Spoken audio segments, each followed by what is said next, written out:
What's going on, guys? Hope this video finds you well. As someone who is primarily stuck with the earlier eras of Final Fantasy, it's kind of exciting and refreshing to be delving into some of the titles that I'm less familiar with. Though I did technically play the first 5-ish hours of Final Fantasy X at the tail end of 2021, the important thing is I've now played through the entirety of the main story of Final Fantasy X and wanted to discuss my thoughts on it, as I tend to do on this channel. Now, I did opt to play this game via the Final Fantasy X and X-2 remaster that released back in 2013, and I played this remaster specifically on PC, which actually contains some exclusive quality of life features that are now staples in the more recent Final Fantasy remasters, such as a speed up function, the ability to increase or completely turn off random encounters, and some others that I didn't really mess with. I do find these features to be an odd omission for the console releases, but I think this might have been one of, if not the first, mainline Final Fantasy remaster in more of the modern era at least, so it's not too surprising that this became standard across all platforms with more recent releases of the PS1 Final Fantasies and the Pixel remasters. For those of you who are able and interested in showing additional support towards me and the channel, since this is a one-man operation, I do have a Ko-fi page for direct donations as well as the myriad ways to show support through YouTube. This of course includes channel memberships, which are something I'm always looking to add value to if you have any feedback on that. Thank you to those who have shown support thus far, and thank you to everyone else for your consideration. Typically, when there is an official way to play older games like this, I tend to prefer taking that route for convenience sake, specifically when there aren't any glaring issues, obviously. So I can't speak too much regarding comparisons to the original game or whatever, but it seems like the updates from a visual standpoint were pretty minor. The only sticking point that I've seen people bring up in the past is that the faces were changed, but as someone who isn't familiar with or has an attachment to the original way the faces looked, it didn't really bother me particularly. This remaster just kind of looks like an up-resed PS2 game. That's not really a problem for me in the slightest. It just kind of is what it is. Sure, the character animations can be a little stiff at times, but it's such an improvement from the PS1 games in this regard that I can't really complain too much. Surprisingly, the pre-rendered cutscenes, while undoubtedly higher fidelity than the in-game models, I found them kind of jarring and maybe even uncanny in a way that had me actually preferring when story scenes were presented in engine. Though I think the most notable point to discuss in regards to the presentation of Final Fantasy X is the voice acting, which was of course new to the series at the time. And this particular game tends to catch a lot of flack for its English voice acting, and I didn't find it to be nearly as bad as the memes would lead you to believe. Of course, the laughing scene is the most infamous example, and while it is misunderstood and is intentionally forced and awkward, it doesn't make it any less awkward, but like, who actually cares? I just didn't find this scene to be as outlandish or awkward or whatever you want to call it relative to the amount of times it's been memed on. It was actually more so the awkward cadence in which certain lines were said that made me chuckle a bit at times. For instance, whenever Yuna would say, "Okay," and a myriad of other examples. But what I was thinking while chuckling at some of these line deliveries was less so, wow, this game's dub is really bad, and more so, this is really endearing, and I feel a sense of sincerity from it. And I think sincerity is something that is very much at the core of Final Fantasy X. Aside from some of these awkward moments, I for the most part think the voice work is pretty solid what it needs to be, especially so if you consider the context in which it released, being an early PS2 title without much precedent when it comes to lip syncing voice acting with the character models in particular. I am a little bit surprised that Square didn't opt to include a new voiceover with the remaster, which could easily be something you could toggle between since the cutscenes would still be the exact same, but maybe they would have run into similar problems with trying to squeeze some of the English lines into cutscenes that were made with the Japanese voice cadence in mind. This remaster includes the option to toggle between the original soundtrack and a new fully orchestrated one, so it's not like this remaster was just completely shit out with no effort, though I'm also speaking as someone who bought this game years later for way cheaper than the original MSRP. Now, to give a brief story setup for Final Fantasy X without going too deep into spoilers, of course playing the game yourself is always the best option, but here's the gist of the setup. The main character of Final Fantasy X, known as Tidus, though you can rename him since no one states his name aloud in the voiceover, is somewhat of a celebrity in the sport of blitzball. On the night of a game Tidus is participating in, all hell breaks loose, and long story short, Tidus is seemingly isekai'd from the thriving technological city of Zanarkand to the much more primitive and spiritual land of Spira, which is where the bulk of the actual game takes place. Spira Spira is a land devoted to and in a sense governed by a religion known as Yevon, or the Church of Yevon, as it is sometimes referred to. And this is in contrast with a sect of people in Spira known as the Al-Bhed, who reject Yevon's teachings and rely on technology which is referred to as Machina to survive. All the while, a giant whale-like creature known as Sin can spontaneously show up to wipe entire villages off the map on a whim. And so, summoners go on a pilgrimage to the various temples throughout Spira in the name of Yevon to acquire the power of the Aeons, which is what summons are called in this game, in an attempt to defeat Sin. How this involves Tidus is that he ends up getting roped into being a guardian for the summoner Yuna, who just so happens to be setting out on this pilgrimage as Tidus arrives in her village of Besaid. Anything beyond this I think is best experienced firsthand. I did enjoy Final Fantasy X's story overall, primarily for how focused it was, as well as how believable and interesting some of the plot twists and revelations were later on. The way in which this game presents some of its themes isn't always subtle, but it feels genuine and, perhaps more importantly, it serves the party's character arcs well.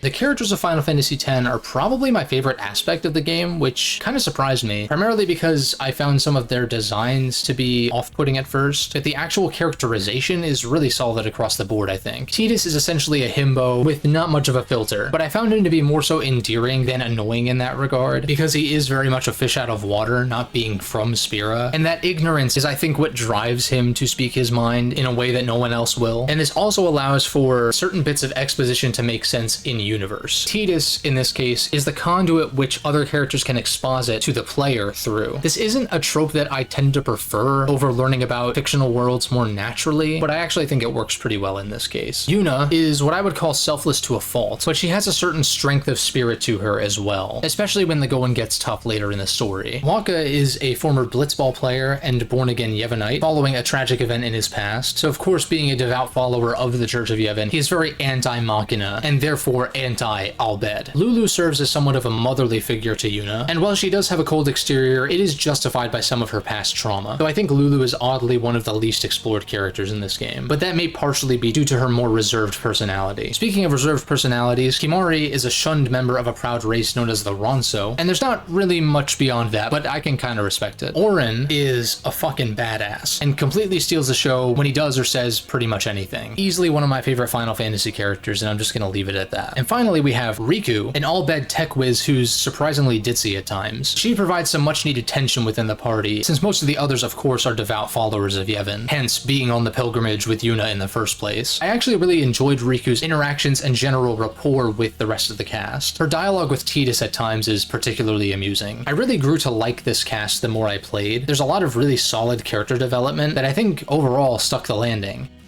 Because Final Fantasy X follows Yuna's pilgrimage, which is intended to be a point A to point B kind of journey, this game structurally is also very point A to point B. A lot of areas feel like hallways, and the linearity is much more perceivable in this game than a lot of the prior titles, even though those prior titles are also linear. The main difference is that a lot of prior Final Fantasies would periodically give you freedom to explore and go back to older areas, and even find some new ones for side and post-game content. That is eventually a factor in Final Fantasy X, but your method of fast travel is unlocked basically at the very end of the game, which, as I was saying, from a narrative standpoint makes sense, but from a gameplay angle, I think it would have been a nice pace breaker if the game let up the reins to let me explore a bit earlier on, though I understand there are a myriad of other games in the genre that do just that, so I don't think it's totally fair to expect Final Fantasy X to fit that exact mold. Regarding the gameplay systems of Final Fantasy X, there's a lot of customization here. For instance, you can choose what abilities you want to slot onto your equipment. You can upgrade Yuna's summons, or Aeons as they're called, in various ways, be it stat buffs or granting them new abilities. And of course, most notably, there is the sphere grid, which is the means by which you level up your party, essentially. Basically, each character starts on a set spot, or node as they're called, on the sphere grid, and through battling enemies and bosses and the like, you acquire AP, which increases your sphere level. This is not like a traditional level up system where you gain stats on level up. Instead, when you gain a sphere level, that allows you to move on the sphere grid measured by that number of points. And so as you gain sphere levels and as you move along the sphere grid, you slot the corresponding sphere type into the appropriate nodes. You earn spheres from participating in battles, and there are skills and abilities that you can use to extract specific spheres from enemies, among other things. It actually reminds me a lot of drawing magic in Final Fantasy VIII, but it's not nearly to that same extent of tedium, since you will, by participating in battles, just naturally acquire these spheres. And this is coming from the perspective of using the standard sphere grid, which I think is the way to go for first-time players, since that sets each of your party members down a path on the grid that is most suited to their quote-unquote intended role in combat. There is an alternative to this called the expert sphere grid, which, as far as I understand, starts everyone in the same spot, allowing more potential for customization from the get-go. Since even using the standard grid, you eventually are able to earn spheres that allow you to kind of break out of that set path. While this flexibility with the expert sphere grid off the bat, or the standard sphere grid in the long run, is cool and allows you to make choices on how you want to build your characters throughout most of the game, the end result would eventually be everyone having every node active, which is very much a possibility and is something that I'm not particularly a fan of, at least on paper. In practice, you shouldn't come anywhere near this by the end of the main story, and so this would only really come to pass if you go out of your way for extreme post-game grinding. Final Fantasy X has super bosses galore for those who want to squeeze every last bit of content out of it, so I could see a lot of that post-game grinding being warranted for said fights. I did do some of the side content and post-game stuff, but for now I'm content with leaving the game as is. It's not like my save is going anywhere should I decide to come back for more at a later date.